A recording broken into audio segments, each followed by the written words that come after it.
രാവിലെ തന്നെ ബസ്സിൽ കയറി എങ്ങോട്ട് പോവുകയാണെന്ന് ചോദിച്ചു കഴിഞ്ഞെന്നാൽ ഇന്നലെ വൈകിട്ട് അമ്മ വിളിച്ചിട്ട് പറഞ്ഞു നാളെ അമ്മ വീട്ടിൽ നിന്ന് എല്ലാവരും വരും, നീയും ഇങ്ങോട്ട് വരണമെന്ന്. വീട്ടിൽ പോകാൻ കിട്ടുന്ന അവസരം നമ്മൾ പാഴാക്കത്തില്ലല്ലോ. അങ്ങനെ ഞാൻ രാവിലെ തന്നെ പോവുകയാണ്.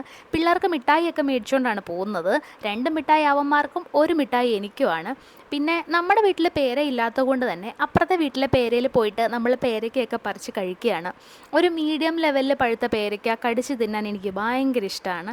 പിന്നെ വീട്ടിൽ വന്നു കഴിഞ്ഞാൽ ഇവന്മാരുടെ മെയിൻ ഹോബി എന്ന് പറഞ്ഞാൽ ചൂണ്ടയിടയിലായിരുന്നു. പക്ഷേ ഇപ്പോൾ ചൂണ്ടയിടാനൊന്നും പറ്റാത്ത അവസ്ഥയാണ്. മീനിനെ നമ്മൾ തപ്പിയെടുക്കണം. ഞാൻ എപ്പോഴും അമ്മയോട് പറയും, പണ്ടൊക്കെ ഞങ്ങൾ പല്ല് തേച്ചുകൊണ്ടും കുളിച്ചുകൊണ്ടും ഒക്കെ ഇരുന്നത് ഈ വെള്ളത്തിലാണ്, ഈ തോട്ടിലെ വെള്ളത്തിലാണ്. പക്ഷേ ഇപ്പം കണ്ടില്ലേ, ഇത് ഉപയോഗിക്കാൻ പറ്റാത്തൊരവസ്ഥയിലാണ്. കാണാൻ ഭംഗിയുണ്ടെങ്കിലും വെള്ളം ഉപയോഗിക്കാൻ പാടാണ്. പിന്നെ ഞാൻ എൻ്റെ ഫേവറേറ്റ് പേഴ്സണെ കാണിച്ചു തരാം. വേറെ ആരുമല്ല, എൻ്റെ അമ്മയുടെ അച്ഛൻ അപ്പൂപ്പൻ. ഞാൻ അച്ചുച്ചാന്ന് വിളിക്കും.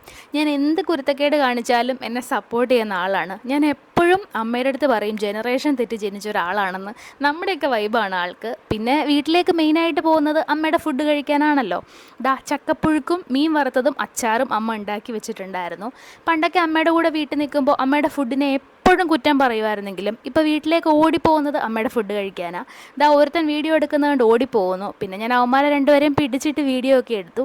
ഇനി ഞാൻ എൻ്റെ അപ്പുക്കുട്ടനെ കാണിച്ചു തരാം. എനിക്ക് ഡോഗ്സിനോട് ഇത്രയധികം ഇഷ്ടം തോന്നാനും സ്നേഹിക്കാനുമുള്ള കാരണക്കാരൻ ഇവനാണ്. ഇവനെ വീട്ടിൽ കൊണ്ടുവന്ന സമയത്ത് ഞങ്ങളൊക്കെ ബഹളം വെച്ചെങ്കിലും ഇവൻ ഞങ്ങളുടെയൊക്കെ മനസ്സ് മാറ്റിയെടുത്തു. ഇപ്പം ഞങ്ങളുടെയൊക്കെ ജീവനാണ് ഇവൻ. പ്രത്യേകിച്ച് അച്ഛനും അമ്മയ്ക്കും ഇവനില്ലാണ്ട് പറ്റത്തില്ല.